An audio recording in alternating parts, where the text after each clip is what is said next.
दोस्तों आप देख रहे हैं फैक्ट्स बाय और हमारे इस YouTube चैनल पे आप सभी लोगों का स्वागत है।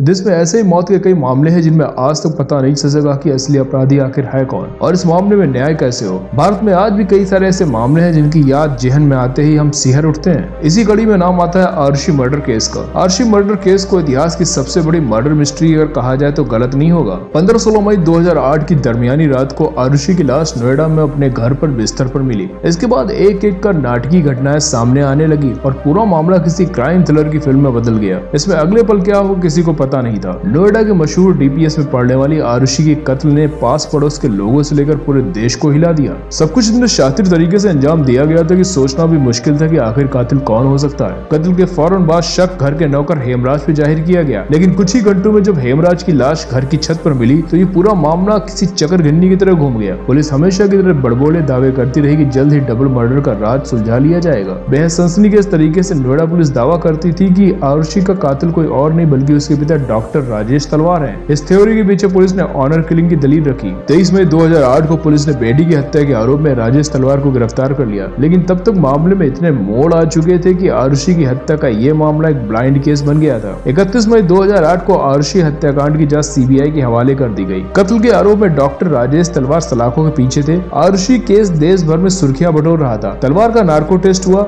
शक की सुई तब तक तलवार से हटकर उनके नौकरों और कंपाउंडर तक पहुंच गई थी। तलवार परिवार के करीबी दुर्रानी परिवार का नौकर राजकुमार को गिरफ्तार कर लिया गया। इस बीच तलवार 50 दिन जेल में गुजार चुके थे, फिर उनको जमानत मिल गई। 2010 में 2 साल बाद सीबीआई ने क्लोजर रिपोर्ट दाखिल कर दी। सुनवाई चलती रही और फिर शक की सुई आरोपों की शक्ल में एक बार फिर तलवार दंपत पर टिक गई। गाजियाबाद कोर्ट ने तलवार दंपत को सबूत मिटाने का दोषी पाया।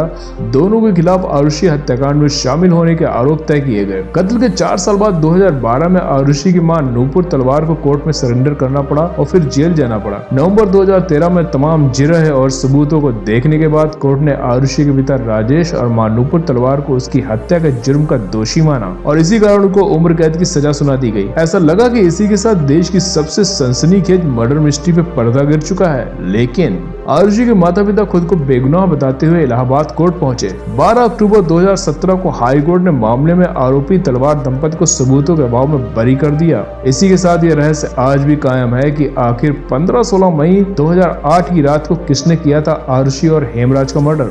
Rajiv Dixit murder case. राजीव दीक्षित एक सच्चे देशभक्त थे। इनकी मौत के लिए 2 कारणों को जिम्मेदार माना गया। कुछ लोगों ने कहा कि हार्ट अटैक के कारण उनकी मौत हो गई, वहीं कुछ का कहना था कि उनको धीमी गति से मारने वाला जहर दिया गया था। हालांकि पोस्टमार्टम रिपोर्ट सामने आने के बाद भी इस बात की आखिर तक पुष्टि नहीं हो सकी। बता दें कि 43 वर्षीय राजीव दीक्षित एक सामाजिक कार्यकर्ता और भारतीय राष्ट्रवादी थे। 2001 में राजीव ने न्यूयॉर्क के ट्विन टावर्स पर हुए हमले और ऐसे ही दूसरे विषयों पर विवादास्पद राय बना रखी थी। राजीव ने अधिकारों को लेकर सरकार और बहुराष्ट्रीय कंपनियों के खिलाफ एक मुहिम चलाई थी। इसी को लेकर उन्होंने अपने कई दुश्मन बना लिए थे। 30 नवंबर 2010 का वो दिन था जब भारत स्वाभिमान यात्रा के दौरान वो छत्तीसगढ़ के भिलाई गांव में एक व्याख्यान दे रहे थे। यहीं पर उनकी अचानक हार्ट फेल होने से मौत हो गई और आज तक ये बहुत बड़ी मिस्ट्री है कि आखिर उनकी मौत हुई कैसे थी।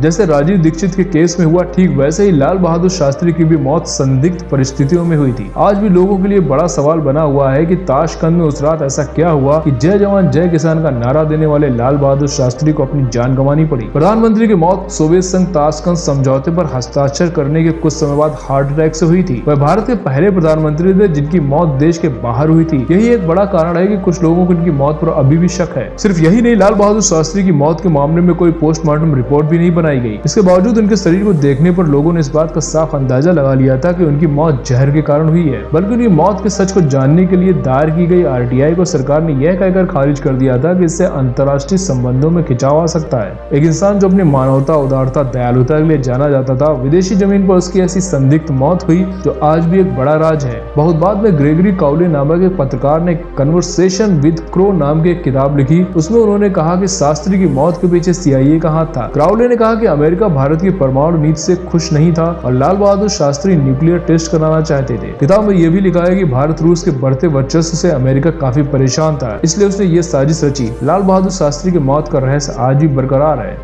होमी जहांगीर भाभा को भारत के न्यूक्लियर प्रोग्राम का जनक माना जाता है। 1966 में अगर उनकी मौत एक प्लेन क्रैश में ना हुई होती तो न्यूक्लियर एनर्जी के क्षेत्र में भारत महारत हासिल कर चुका होता। कहा जाता है कि अक्टूबर 1965 में भाभा ने ऑल इंडिया रेडियो से घोषणा की थी कि अगर उन्हें छूट मिले तो भारत 18 महीनों में परमाणु बम बनाकर दिखा सकता है। भाभा चाहते थे कि ऊर्जा, कृषि और मेडिसिन के क्षेत्र में देश की प्रगति के लिए न्यूक्लियर एनर्जी प्रोग्राम बने। भाभा ये भी चाहते थे कि देश की सुरक्षा के लिए परमाणु बम बने। कहा जाता है कि भारत की तरक्की को देखते हुए अमेरिका डर गया था। अमेरिका को लग रहा था अगर भारत ने परमाणु बम बना लिया तो पूरे दक्षिण एशिया के लिए खतरनाक होगा। इसलिए CIA ने भारत के न्यूक्लियर प्रोग्राम को रोकने के लिए भाभा की हत्या की साजिश रची थी। ऐसा माना जाता है कि वो विमान हादसा जानबूझकर करवाया गया था। इसके पीछे तर्क ये था कि CIA ने भारतीय परमाणु कार्यक्रम को रोकने के लिए भाभा की हत्या की साजिश रची थी, लेकिन इसे कभी साबित नहीं किया जा सका।